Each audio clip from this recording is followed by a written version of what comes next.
오늘 우리에게 주실 하나님의 말씀은 구약성경 예레미야 33장 1절부터 3절까지 말씀 제가 봉독해 드리겠습니다. 예레미야가 아직 시위대 뜰에 갇혀 있을 때에 여호와의 말씀이 그에게 두 번째로 임하니라. 이르시되 이 일을 행하시는 여호와, 그것을 만들며 성취하시는 여호와, 그의 이름을 여호와라 하는 이가 이와 같이 이르시도다. 너는 내게 부르짖으라. 내가 내게 응답하겠고 내가 알지 못하는 크고 은밀한 일을 내게 보이리라. 아멘.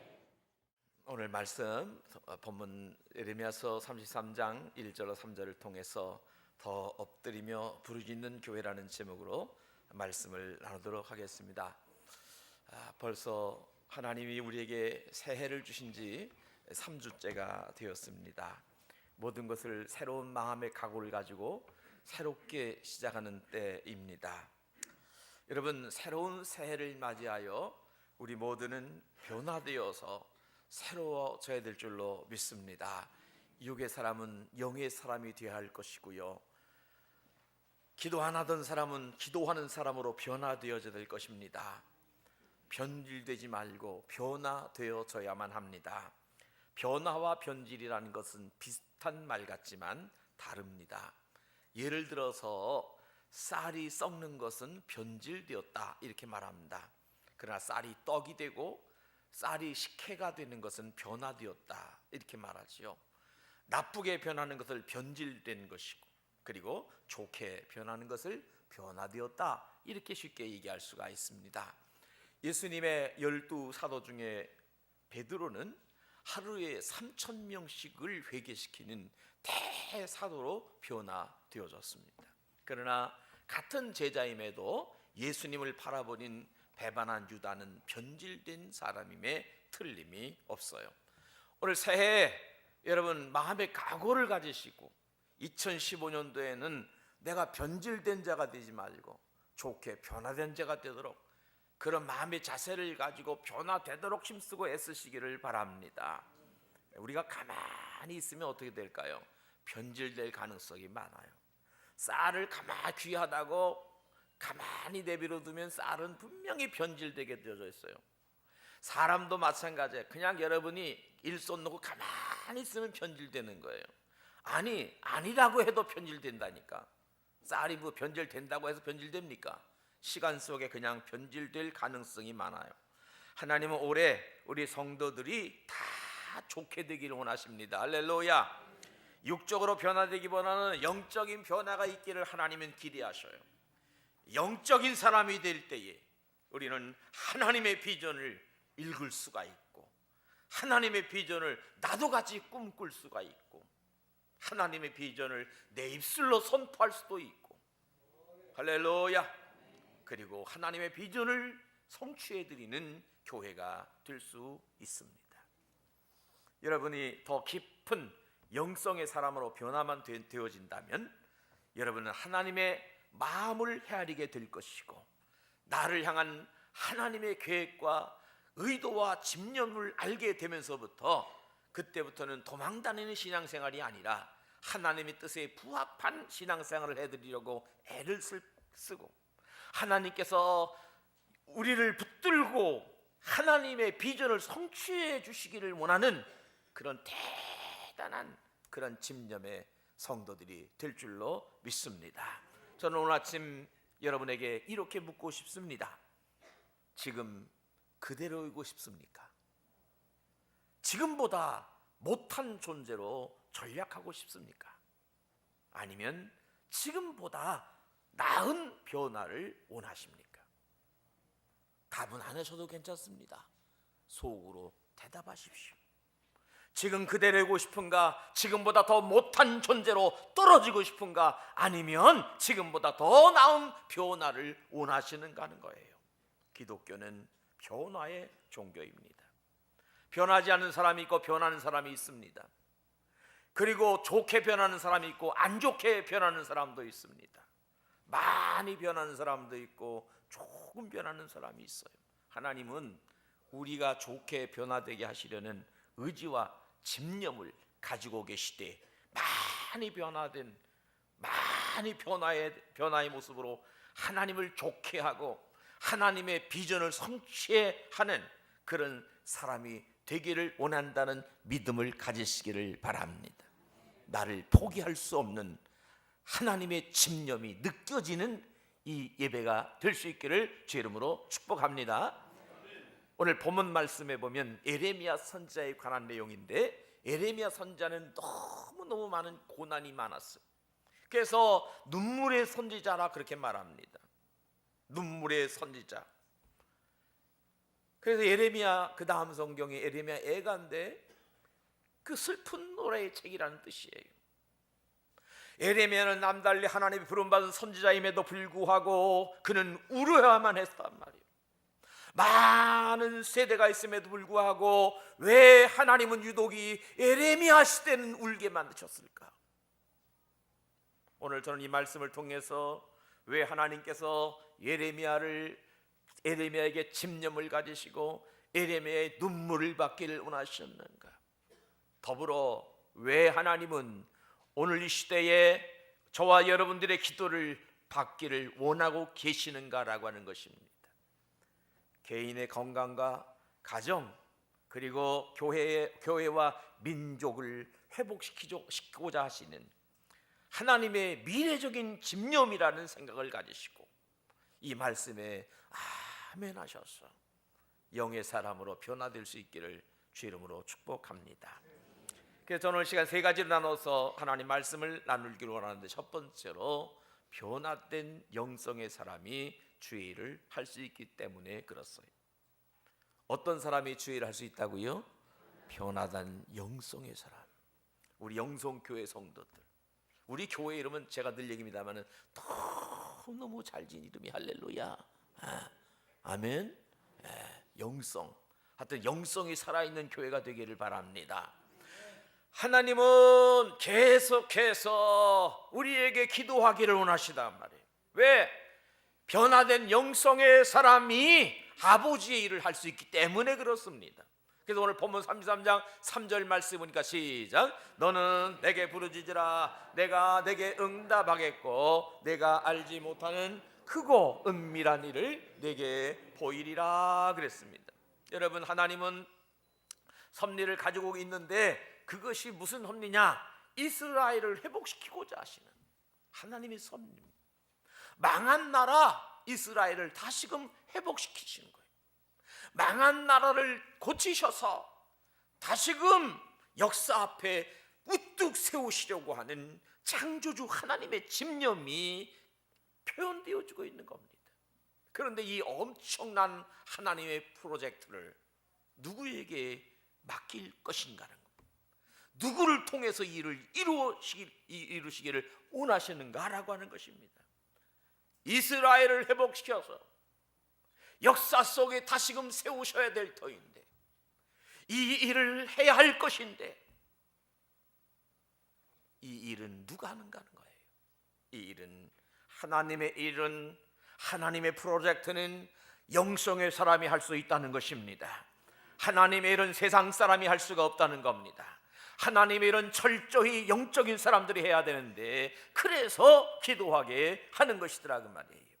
올해 아마 여러분들이 더 깊은 영성의 사람이 되고 여러분이 더 깊은 기도의 사람이 되면 하나님은 굉장한 프로젝트를 여러분들을 통해서 이루실 줄로 믿습니다. 너는 내게 부르짖으라 그랬어요.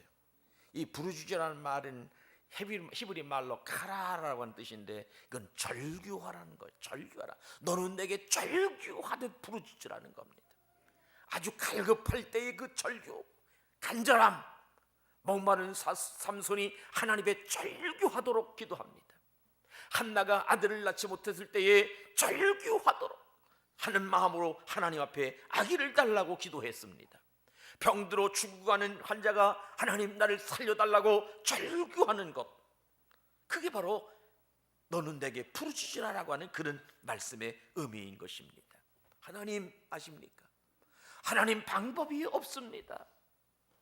마지막 딱 한 가지 방법이 있다고 한다면, 하나님이 나타나셔서 하나님이 나를 한번 만져주시는 것밖에 없습니다.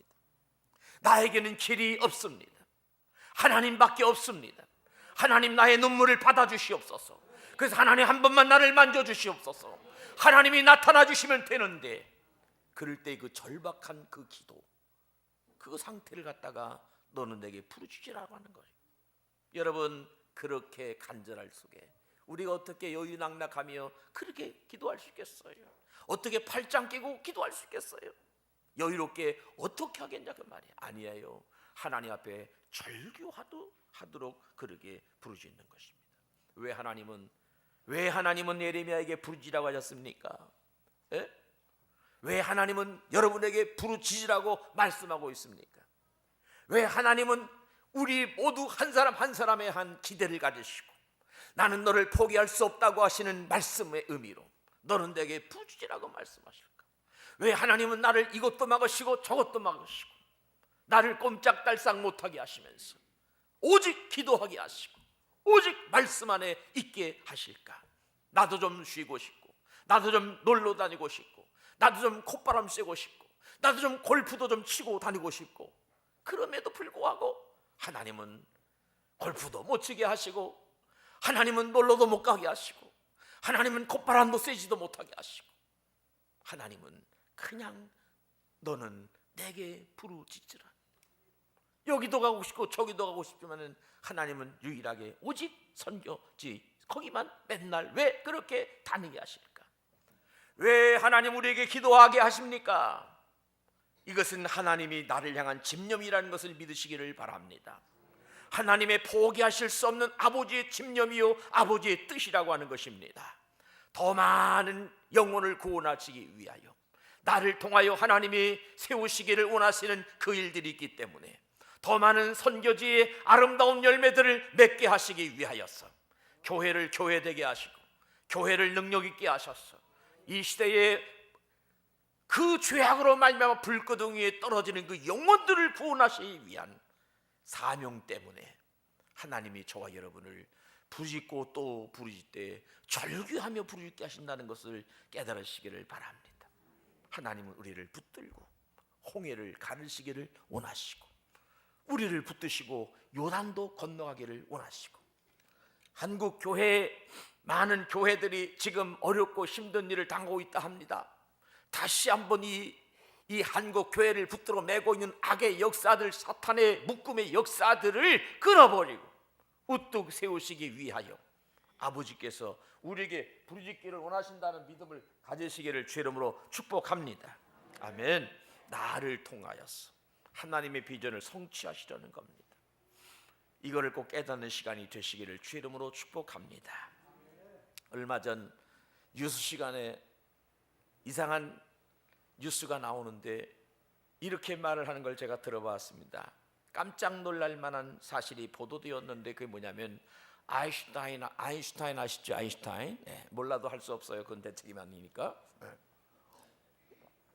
근데 아인슈타인 박사님이 예언하고 죽은 게 한 가지가 돌아가셨대요. 그 예언이 뭐냐면 꿀벌이 사라지면 지구가 멸망한다 그랬다는 거예요. 꿀벌이 사라지면 지구는 망한다. 그런데 여러분 지금 이 지구촌의 꿀벌이 36%나 사라졌다 그렇게 말하고 있어요. 그래서 우리나라 양봉하는 사람들도 꿀벌이 줄었다고 야단을 하고 미국도 아몬드 농장에 꿀벌이 없어가지고 이게 이 접종을 잘 못한단 말이에요. 수종을 못하기 때문에 벌들을 막 120만 마리를 사다가 그 농장에 풀어서 아몬드 수종해가지고 열매 맺게 한다 그렇게 말을 하는 것입니다.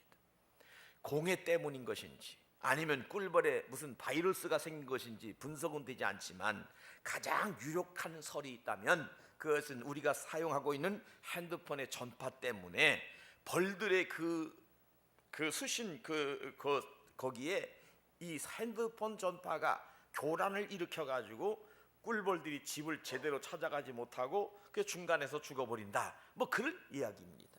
어쨌든 이상한 예언이지만은 아인슈타인 박사는 이 지구촌에 꿀벌이 사라지면 지구는 망한다 그렇게 말을 했습니다.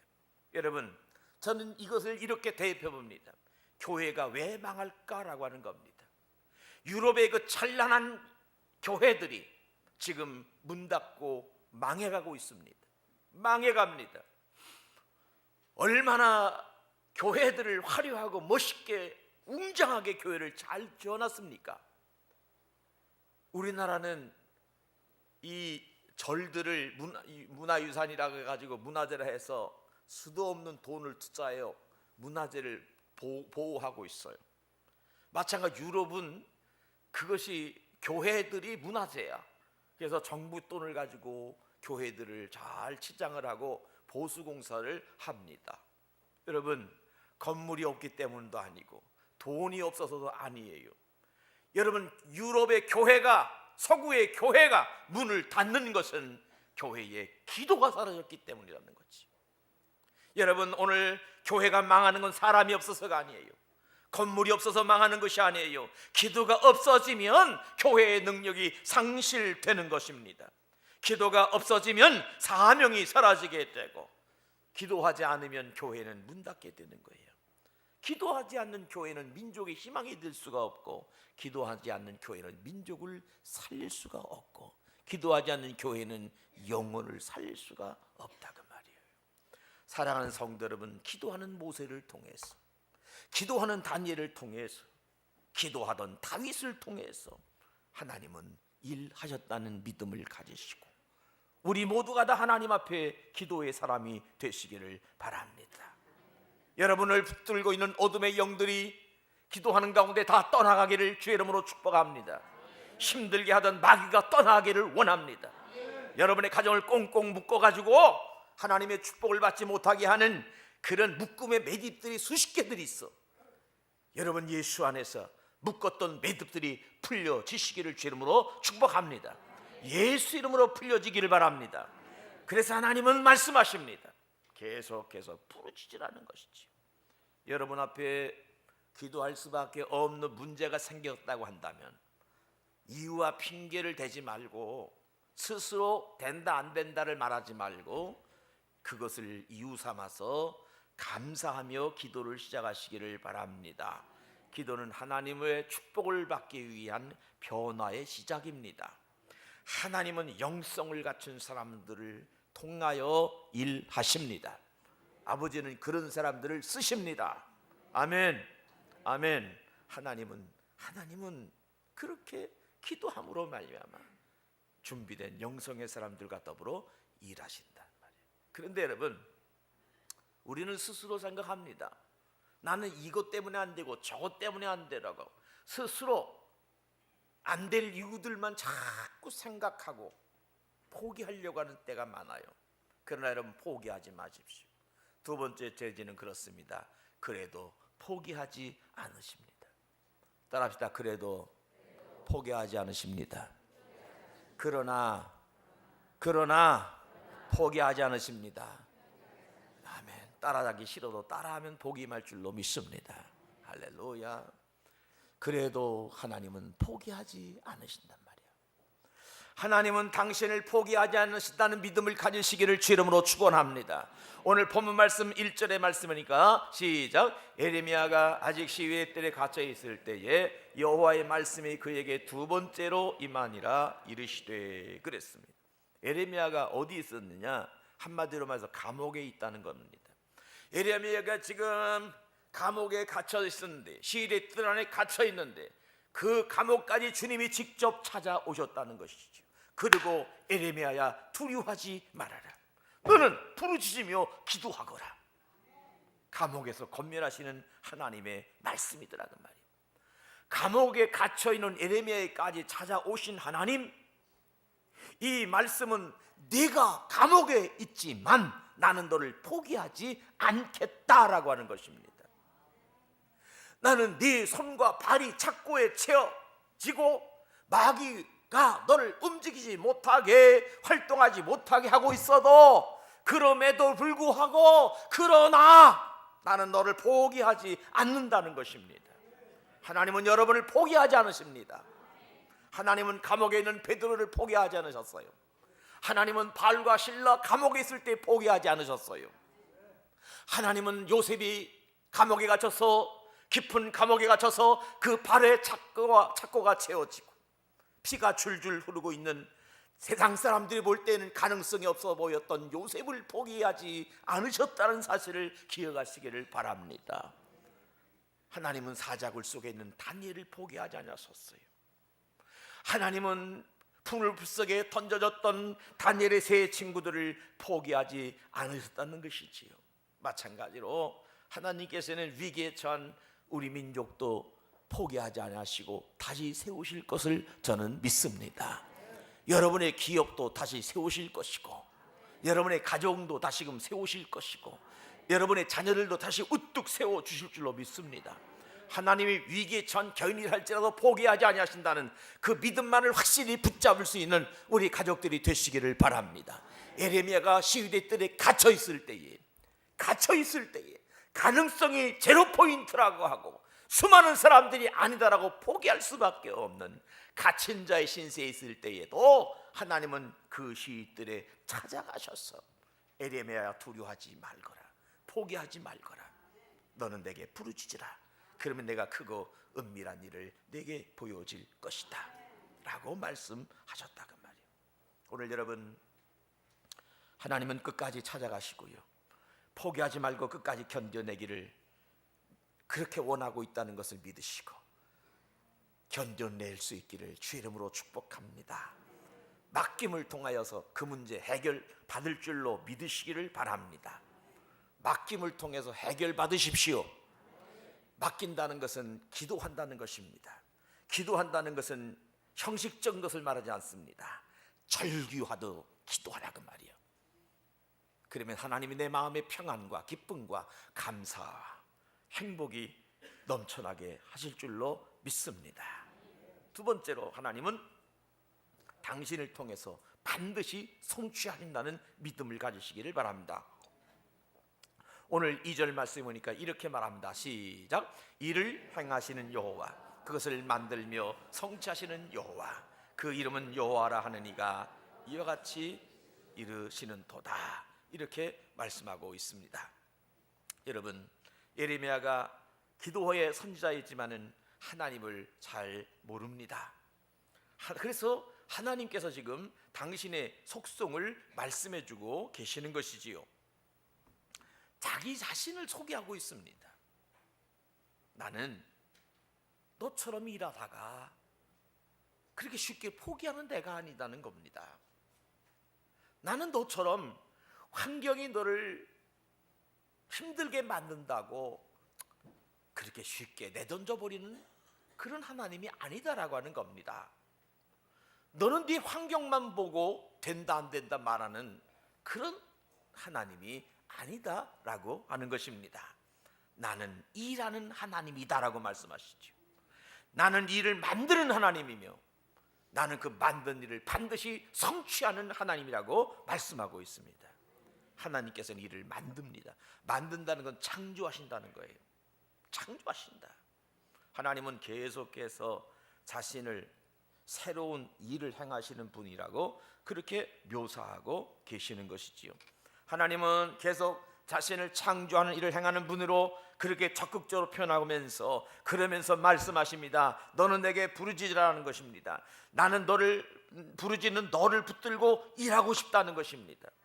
나는 부르짖는 장로를 통하여 일하고 싶다는 것이고, 나는 부르짖는 권사와 더불어 일하고 싶고, 나는 부르짖는 집사와 더불어 일하시고, 나는 부르짖는 목사와 더불어 일하고 싶다라고 하는 하나님의 적극적인 의지라 그 말입니다. 할렐루야. 오늘도 하나님은 동일하십니다. 하나님은 부르짖는 교회와 더불어 일하기를 원하시고, 부르짖는 교회를 붙들고 일하시고, 부르짖는 성도를 붙들고 일하십니다. 그러면서 말씀하십니다. 부르짖어야 할 교회가 지금 어디 있냐는 것이죠. 지금은 기도해야 할, 부르짖어야 할 목사가 필요한 시대인데 부르짖는 목사가 어디 있으며, 지금은 부르짖는 장로가 필요한데 부르짖는 장로가 어디 있으며, 부르짖어야 할 권사는 어디 갔냐는 것입니다. 그러니까 나는 너에게 기대를 걸겠다. 예레미야야, 나는 너에게 기대를 건다. 그러니 환경 조건 탓하지 말고 너는 내게 부르짖어라 라고 하는 말씀이죠. 이해가 되시면 아멘. 믿어지시면 아멘, 헌신이 다짐되시면 아멘 하실까요? 하나님은 기도하는 교회를 붙들고 일하시고요, 하나님은 기도하는 성도를 붙들고 일하셔요. 하나님은 기도하는 교회를 통해서 창조의 역사를 이루시고, 기도하는 교회를 통하여 민족을 살리고 세계를 살리십니다. 부르짖는 교회, 부르짖는 성도를 붙들고 일하시는 하나님이라는 믿음에서 흔들리지 않기를 주님의 이름으로 축복해 드립니다. 예레미야야, 너 고난 때문에 힘들지, 너 갇힘 때문에 힘들지, 그러나 이것은 내가 너의 그릇을 지금 막 인생에 쪼라드는 것 같고 찌그러지는 것 같고 엉망인 것 같지만은, 나는 내 방법으로 내 인생의 그릇을 다시 만드는 거야. 내가 너를 연단하는 거야. 단순히 연단하는 것뿐이니까 너는 걱정을 붙들어 매놓고 네가 할 일은 걱정할 일이 아니라 부르짖는 일밖에 없느니라. 네가 연단을 받고 있어도 이 부르짖는 너를 통해서 네 민족을 살릴 거야 라고 하는 것입니다. 여러분 생각해 보십시오. 여러분이 연단 받지 않으면 기도하겠습니까? 에? 여러분들이 연단이 없고 고난이 없고 힘든 일이 없으면 여러분 부르짖죠, 기도하겠냐 그 말이에요. 하나님 입장에서 볼 때에는 하나님의 성취요, 내 입장에서는 연단 같지만, 그러나 연단 속에 하나님의 부르짖어 기도하게 되었으면 하나님의 뜻이 나를 통하여 이루게 된다는 믿음을 가지시기를 바랍니다. 그렇습니다. 이스라엘을 향한 하나님의 비전이 과연 무엇이었길래 하나님은 예레미야에게 시위대 뜰 감옥까지 찾아가셔서 너는 내게 부르짖으라고 그렇게 말씀하셨을까요? 예레미야 선지자 시대의 하나님의 비전은 바벨론 포로로부터의 귀환이었습니다. 이스라엘을 회복하는 것이었어요. 예루살렘 성전에서 다시금 하나님의 예배하는 것, 예배를 회복시키는 것, 이게 하나님의 뜻이었어요. 바벨론으로부터 무사히 귀환시키는 것, 그것을 성취하는 것이 아버지의 뜻이었다 그 말이에요. 그래서 예레미야서 29장 10절 말씀에 보게 되면 이렇게 말합니다. 시작. 여호와께서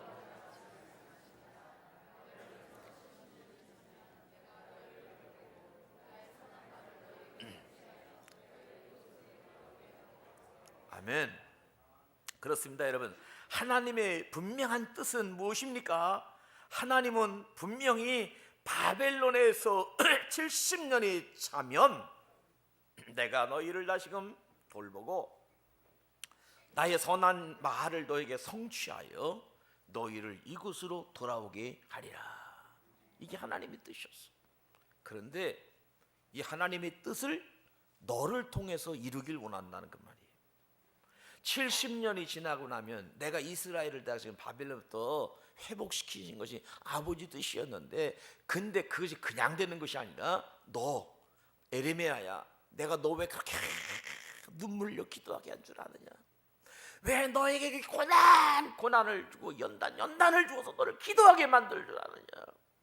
내가 너의 기도를 통하여 민족을 살리고 싶어서 그런다.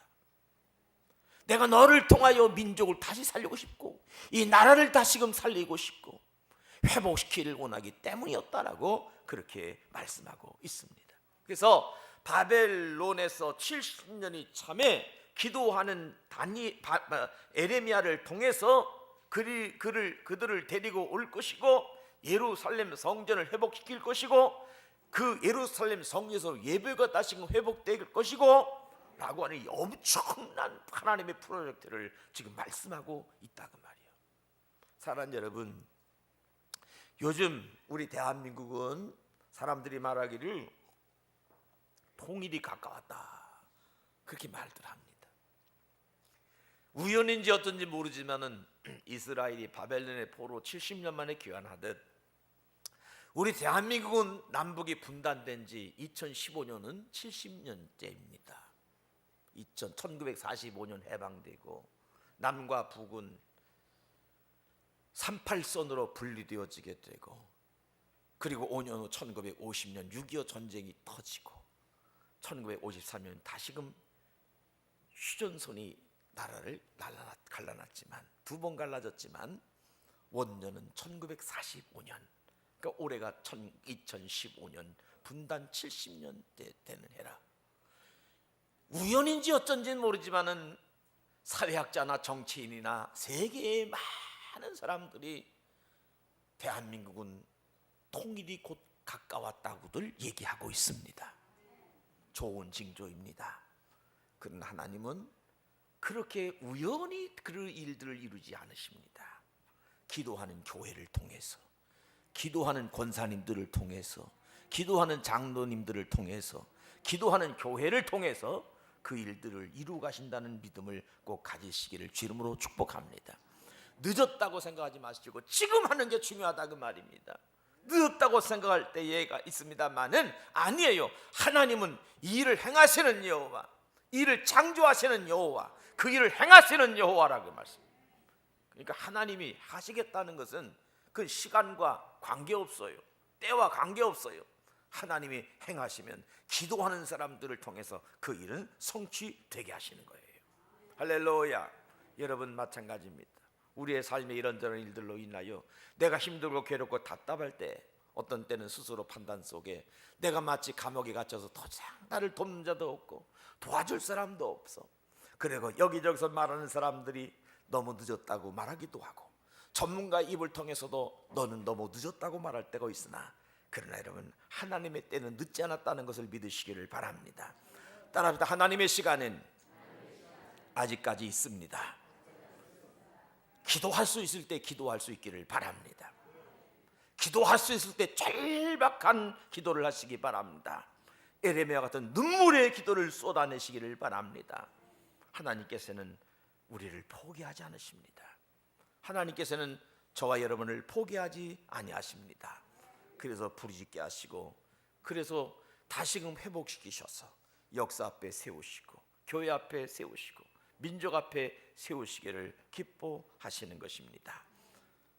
우리를 향한 하나님의 집념이 느껴지시기를 바랍니다. 포기하지 아니하시는 하나님의 사랑이 느껴지시기를 바랍니다. 우리는 어떻게 해야 될까요? 오늘 하나님 오늘 우리에게 주신 말씀과 같이 더 엎드려 더 부르짖으면 하나님이 우리를 통하여 하나님의 거룩한 뜻을 성취하실 줄로 믿습니다.